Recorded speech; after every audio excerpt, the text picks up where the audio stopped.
दुनिया पर मंडराने लगा है दूसरे युद्ध का खतरा। नमस्कार, मैं हूं धीरज राजपूत और आज बात करेंगे यूक्रेन के बाद ताइवान की, क्योंकि चीन की पीएलए सेना ने साफ तौर से कह दिया है कि ताइवान के खिलाफ युद्ध के आदेश का इंतजार हो रहा है। 26 मई यानी बुधवार को चीन के रक्षा मंत्रालय की एक प्रेस ब्रीफिंग हुई। इस प्रेस ब्रीफिंग में चीन के रक्षा मंत्रालय के प्रवक्ता, जो कि एक सीनियर कर्नल रैंक के अधिकारी थे, उन्होंने साफ तौर से कहा कि चीन की पीएलए सेना जो है वो युद्ध के आदेश का इंतजार कर रही है और युद्ध के आदेश का इंतजार ताइवान के खिलाफ कर रही है। क्योंकि उन्होंने कहा कि जो चीन की जो ईस्टर्न थिएटर कमांड है वो इस वक्त ताइवान के करीब एक बड़ा युद्ध अभ्यास कर रही है। इस युद्ध अभ्यास में जो चीन की नौसेना है, वायुसेना है, वो दोनों ही हिस्सा ले रही हैं। और उन्होंने साफ तौर से कहा कि जो चीन की जो ईस्टर्न थिएटर कमांड है वो पूरी तरह से तैयार है कि उसको अगर कोई आदेश मिलता है युद्ध के लिए तो युद्ध करने के लिए तैयार है ताइवान के खिलाफ। और उनका बयान इसलिए आया है क्योंकि उन्होंने अपनी ही प्रेस ब्रीफिंग में साफ तौर से कहा कि जो ताइवान की जो अलगाववादी जो लोग हैं, जो चीन से अलग होना चाहते हैं, ताइवान के ग्रुप या जो लोग हैं, और साथ ही जो बाहरी ताकतें हैं, अमेरिका का नाम नहीं दिया, लेकिन उन्होंने साफ तौर से कहा कि जो अमेरिका की जो सेना है या नौसेना है, उनके साथ मिलकर चीन से अलग होना चाहता है ताइवान, उसके खिलाफ जो है पीएलए सेना जो है पूरी तरह से तैयार है। अगर किसी भी तरह की कोई इस तरह की घटना सामने आती है कि जहां लगता है कि अमेरिका की नौसेना या अमेरिका की सेना वो ताइवान के जो सेसेशनिस्ट ग्रुप हैं इनके साथ मिलकर अलग होना चाह रही है, यानी कि आज़ाद होना चाह रही हैं, तो चीन की पीएलए सेना युद्ध की घोषणा कर सकती है। हम जानते ही हैं कि यूक्रेन और रूस के बीच में पिछले 3 महीने से जंग चली रहा है, पूरी दुनिया झेल रही है, इस युद्ध की मार झेल रही है, जो कि रूस और यूक्रेन के बीच में हो रहा है। और इस बीच में जो चीन के रक्षा मंत्रालय के प्रवक्ता का जो बड़ा बयान आया है, पीएलए सेना पूरी तरह से तैयार है, बड़ा जो युद्ध अभ्यास है वो ताइवान के करीब किया जा रहा है, जिसमें जो चीनी नौसेना के जो युद्धपोत हैं, चीन की वायुसेना के जो फाइटर जेट्स हैं या बॉम्बर्स हैं, वो इसमें हिस्सा ले रहे हैं, हेलीकॉप्टर्स, अटैक हेलीकॉप्टर्स हिस्सा ले रहे हैं। तो ऐसे में ये सवाल खड़ा होने लगा कि कहीं ऐसा तो नहीं है कि दूसरा युद्ध जो है वो यहाँ ताइवान में, चीन और ताइवान के बीच में चले और जिसमें अमेरिका भी शामिल हो सकता है।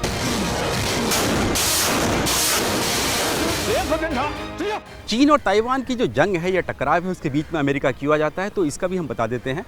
दरअसल हाल ही में जो जापान की राजधानी टोक्यो है वहाँ पर क्वाड की मीटिंग हुई थी, जिसमें देश के प्रधानमंत्री नरेंद्र मोदी भी शामिल हुए थे। और क्वाड में जैसा कि हम लोग जानते हैं कि भारत के अलावा अमेरिका, ऑस्ट्रेलिया और जापान, ये 4 देश हैं। इन चारों देशों के राष्ट्रीय अध्यक्षों की यहाँ मीटिंग हुई थी, अहम बैठक हुई थी। और उस दौरान जो अमेरिकी राष्ट्रपति हैं जो बाइडेन भी पहुंचे थे यहाँ इस मीटिंग के लिए, और उन्होंने इसी क्वाड मीटिंग के साइडलाइंस पर एक प्रेस कॉन्फ्रेंस की थी टोक्यो में। और वहाँ पर जब सवाल जवाब किए गए उनसे, तो उन्होंने कहा कि अगर ताइवान पर चीन हमला करता है, हड़पने की कोशिश करता है, तो अमेरिका जो है अपनी मिलिट्री का इस्तेमाल भी करेगा, यानी कि सैन्य बल का इस्तेमाल करेगा। ये उनका बयान था। तो उससे कहीं ना कहीं जो चीन जो है तिलमिला गया। और चीन के तिलमिलाने का एक कारण और ये भी था कि कुछ दिन पहले ही जो अमेरिकी नौसेना का एक जो युद्धपोत था, यूएसएस पोर्ट रॉयल जो था, वो ताइवान स्ट्रेट के करीब जो वहाँ से निकला था, यानी दक्षिण चीन सागर के करीब से निकला था। और चीन को ये बात पसंद नहीं थी, क्योंकि चीन चाहता नहीं है कि जितनी भी जो एडवर्सरी जो नेवीज़ हैं, चाहे वो अमेरिका उसमें शामिल हो, वो उनके युद्धपोत, उनके या फिर फाइटर जेट्स या बॉम्बर्स जो भी हैं आसमान में,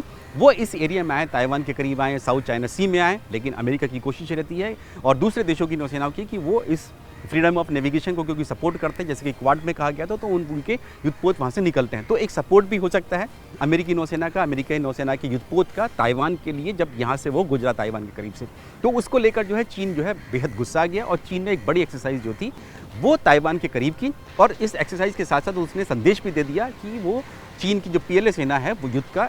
लड़ने के लिए तैयार है और सिर्फ आदेश का इंतजार है, यानी कि आदेश यानी कि सरकार का, यानी कि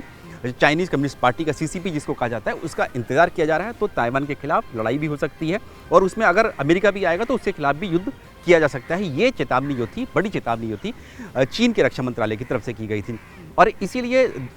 पूरी दुनिया जो है इसको बेहद गंभीरता से ले रही है, क्योंकि पहले ही जो हम लोग देख रहे हैं कि 3 महीने से यूक्रेन और रूस के बीच में जो जंग चल रही है, और उसकी शुरुआत भी ठीक वैसे ही हुई थी जैसे कि चीन ने एक्सरसाइज करी है, बड़ी एक्सरसाइज ताइवान के करीब की है। जब यूक्रेन पर हमला किया रूस ने, उससे पहले ही करीब 2 महीने पहले से ही रूस ने जो थी बड़ी एक्सरसाइज जो थी, जो यूक्रेन के बॉर्डर्स जो हैं, बॉर्डर इलाके जो हैं, वहाँ पर करनी शुरू कर दी थी, जिसको लेकर कहीं ना कहीं इस बात को लेकर सवाल खड़े हो रहे थे कि कहीं रूस जो है हमला तो नहीं करने जा रहा है। लेकिन आखिर तक पता नहीं चल पाया, और पता चल पाया जब फरवरी के महीने में जब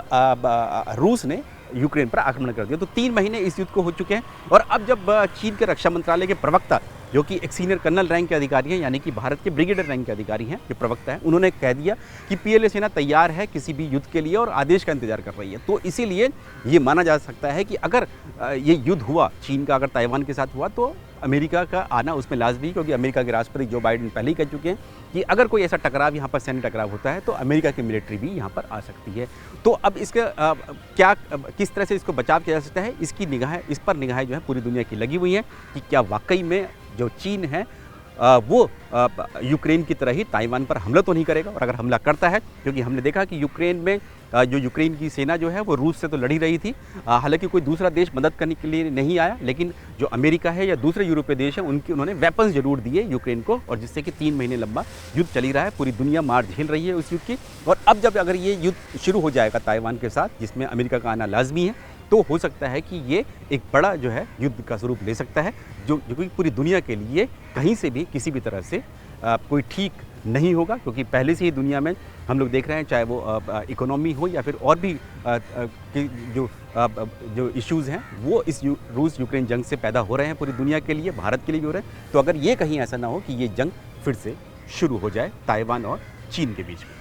चीन के रक्षा मंत्रालय के प्रवक्ता की जो धमकी है इसलिए भी इसको गंभीरता से लिया जा रहा है, क्योंकि जब क्वाड की मीटिंग हो रही थी 24 मई को जापान की राजधानी टोक्यो में, जिसमें खुद प्रधानमंत्री नरेंद्र मोदी, अमेरिका के राष्ट्रपति जो बाइडेन और साथ ही जापान और ऑस्ट्रेलिया के राष्ट्रीय अध्यक्ष भी वहाँ मौजूद थे, उस वक्त जो रूस और चीन की जो वायुसेनाएं हैं उनके जो बॉम्बर्स हैं, यानी कि जो ऐसे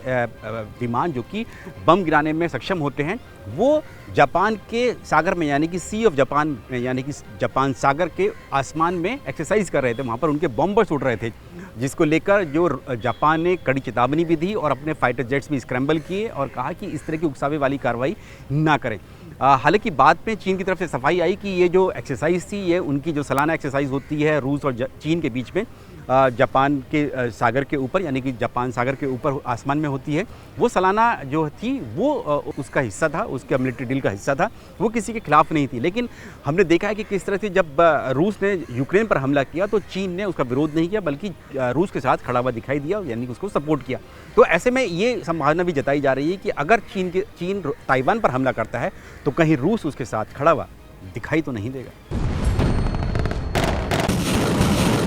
देश दुनिया की रक्षा सुरक्षा से जुड़ी हुई कोई भी जानकारी या सवाल आप मुझसे जानना चाहते हैं तो उसके लिए आपको हमारे इस वीडियो यानी अनकट फाइनल असॉल्ट के कमेंट बॉक्स में जाकर अपना सवाल पूछना है। अगर ये सवाल और जानकारी देश की सुरक्षा से कॉम्प्रोमाइज़ नहीं करती है तो मैं इसका जवाब आपको जरूर दूंगा।